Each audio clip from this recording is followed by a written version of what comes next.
What's up, you guys? Welcome back to another episode here on Chef Chronicles, and of course we're going to continue on with our sugar cookery course, and we're going to use 4 simple ingredients again and make another item. And the item that we're going to make today is honeycomb. So honeycomb, you can literally eat it by itself, or this is another one that you can use for a beautiful garnish on your dessert that you want to play with at home. So the ingredients that you're going to need is 4 simple ingredients. First, we have in this bowl, we're going to have our white sugar, which is 1.5 cup of white sugar. We're going to have a teaspoon and a half of baking powder in this one. We also have 1/4 cup of some water right here. And then in here we have our corn syrup, which is about 3 tablespoons of corn syrup. So let's go ahead and get started. First things first is grab a sheet pan and get a slip mat and put it on your sheet pan and set it to a side. Make sure you grab everything so that way while you're working on your sugar, you don't have to keep moving back and forth. So definitely have a bowl with some water in it. Also have a pastry brush to clean the sides of the bowls. Definitely have a whisk next to you. Also, you will need a sifter as well close to you while you're on the sugar on the stove. So in a pot, you're gonna go ahead and add in your water and let it heat up for a few seconds. Next, we're going to go ahead and add in our sugar slowly so that way it gets that wet sand. And next, we're going to go ahead and add in our corn syrup.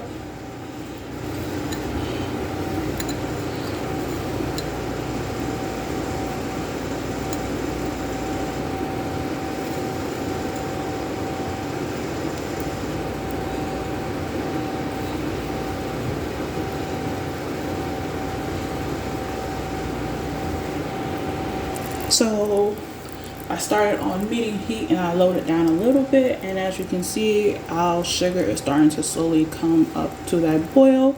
We're going to definitely continue cleaning the bowl so that way we can avoid any crystallization getting up on the sides of the bowl, the pot, I'm sorry.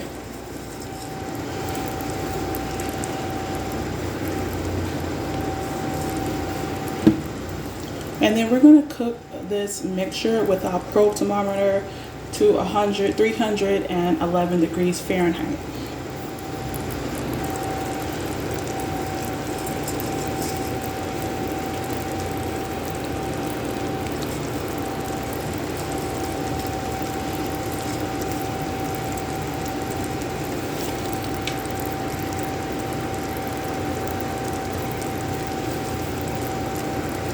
So as I'm waiting for it to reach that, you see that I'm cleaning my pot consistently. But the reason why I did it lower this time is because we're going to add in some baking soda to a minute, like soon as it hits that temperature. And I'm going to show you why. Plus, I also want to control the color that it can get. I want it to be a light caramel color and not a dark caramel color.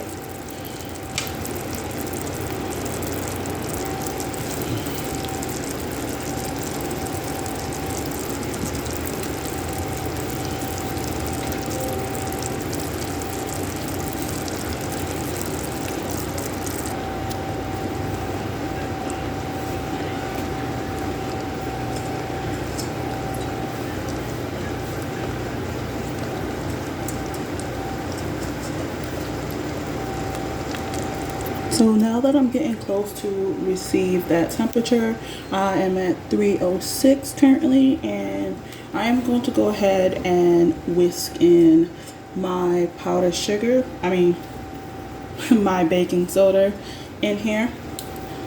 And I'm going to do this one real quick. So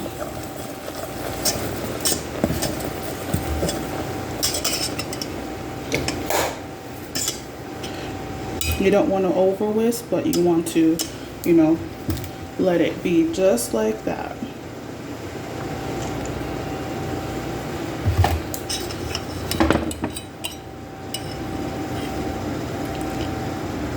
So that's how fast you are going to do that process. You're going to gently whisk it a little bit and it should have this beautiful volume. You don't want to over mix it. You just want to whisk it like maybe 2 or 3 times. And if you notice, I'm just going to pour it out.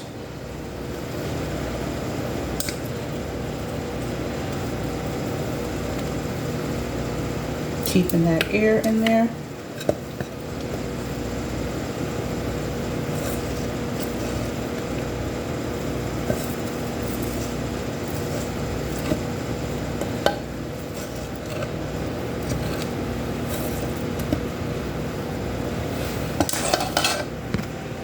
So it's very crucial not to stir it as much. You just want to make sure you sift your baking soda inside of it, and then you'll start to notice that it starts to bubble up, and then it'll get to this nice color. So what we're gonna do now, we're gonna let it sit here on the silicone mat and let it come cool completely for at least 30 minutes to an hour.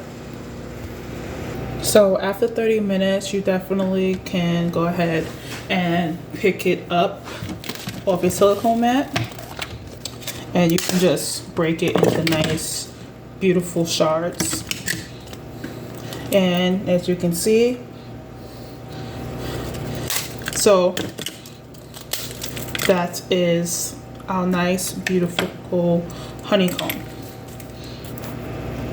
And that is it, you guys. Definitely you can go ahead and eat these by itself, or you can use it as a garnish for your desserts. The thing about this is once it's done fully cooled, and after that 30-minute mark, you would definitely want to store it inside an airtight container, just because it won't have that crunch consistency as you can see here.